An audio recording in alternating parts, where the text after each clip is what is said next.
So I see my first deer about a half an hour after I get there. It's 8:02 a.m. They were fussing around there for 5 or 6 minutes, and finally I moved the camera and spooked them, and they went up, circled around me, and you know, this happens. About 16 minutes went by before they came around behind me. You can see them running right here. I'm not too worried about that. There's lots of activity here usually. Here's a buck going by at 8:24 a.m. and he was following another deer. Here's a doe at 8:35. And then it was at 8:56 when I first saw the buck that I eventually decided I wanted to shoot. He's standing here looking around. I get the binoculars on him at this point and realize that, yeah, he's a shooter buck for me. But at the same time, he kind of caught me peeking at him. I'm about 60 yards away, but he still did pick me up. Now, several minutes have gone by here, and he turned his head, so I grabbed my gun very slowly, but I still bumped the handle on the camera. But he didn't pick that up. It sounded a lot louder than it really was because you're hearing it right on the camera. And he seemed to get relaxed, but then he became really interested in my spot, and he would be staring at me for several minutes now, and I was frozen. I could not move a muscle. He stared and stared and stared.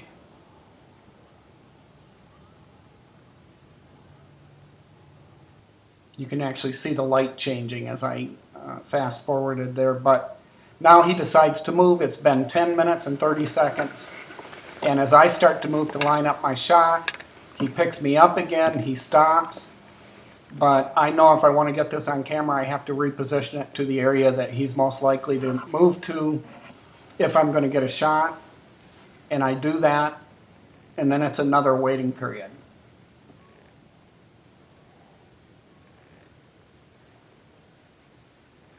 In just a moment, you'll see that he's spooked. He comes running into the camera view.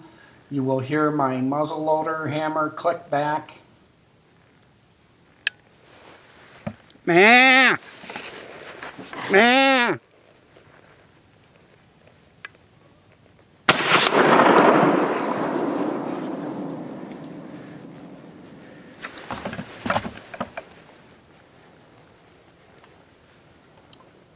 I was able to catch that deer exactly where it ran and where it turned into my neighbor's woods. Now here's the shot in slow motion. And right here I'm freezing the frame because it was quite a wonderful moment where the smoke is coming out of the end of the barrel, but the bullet and the sound have not gotten to the buck yet. And here goes the shot. He's hit. Double kick.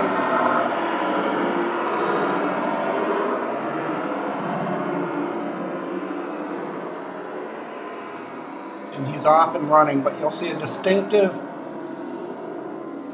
bending to the right of the tail that indicates he's been hit. This turns out to be a little bit too far back. It's a liver lung, and it's from about 90 yards away. Just didn't quite hit where I wanted to. Here's a little closer view of him, and now you can see that distinctive bend to his tail. He's hurting right here.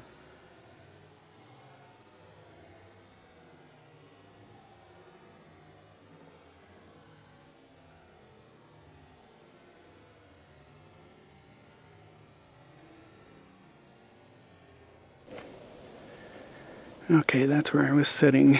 About 20-25 minutes have gone by. Okay, I've got blood here. It looks pretty darn good too. Good spraying blood right here.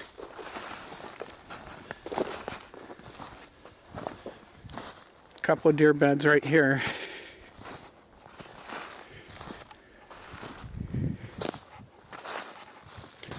Now right here, looks like he fell down.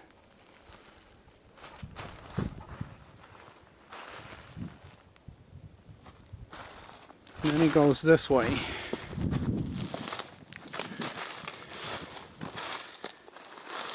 Right there's blood on that thick branch. Blood all through here.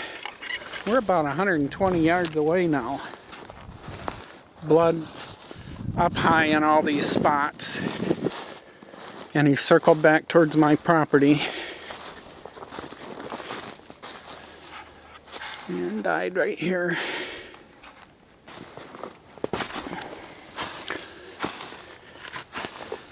That's a pretty nice Michigan buck right there. It can be a darn tough thing to get a buck like this in Michigan, especially in late season. He was very worn out, gored in several places. His skin was hanging loose on his bones. I'm guessing he lost 30 or 40 pounds during this really tough long run. But it's not only tough on the deer, it's tough on the deer hunter. In southern Michigan, where I live, about 65% of the bucks that are brought into check stations every year are like this little guy, completely clueless, doesn't know where he is, he's just following the smell of a doe. Another 20% are like this, almost as clueless guy. He's a 2.5-year-old who's posing here for a 60-yard muzzleloader shot. That leaves about 15% of check station bucks being 3.5 and older.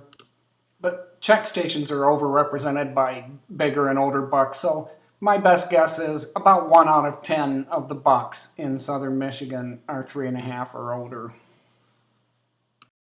So we really have to work hard at getting these 3.5 and older deer, and we do work hard during the season, but most of our work is occurring in the winter, the summer, and the fall when we're changing our habitat. We're creating bedding areas. We're opening up the canopy of our woods to let light in to make it more dense. We're planting food plots to attract deer to our properties. We're trying to create a habitat that the deer will use in daytime and we will be able to ambush them. You can learn more about how to improve the habitat on your own property by clicking the link below.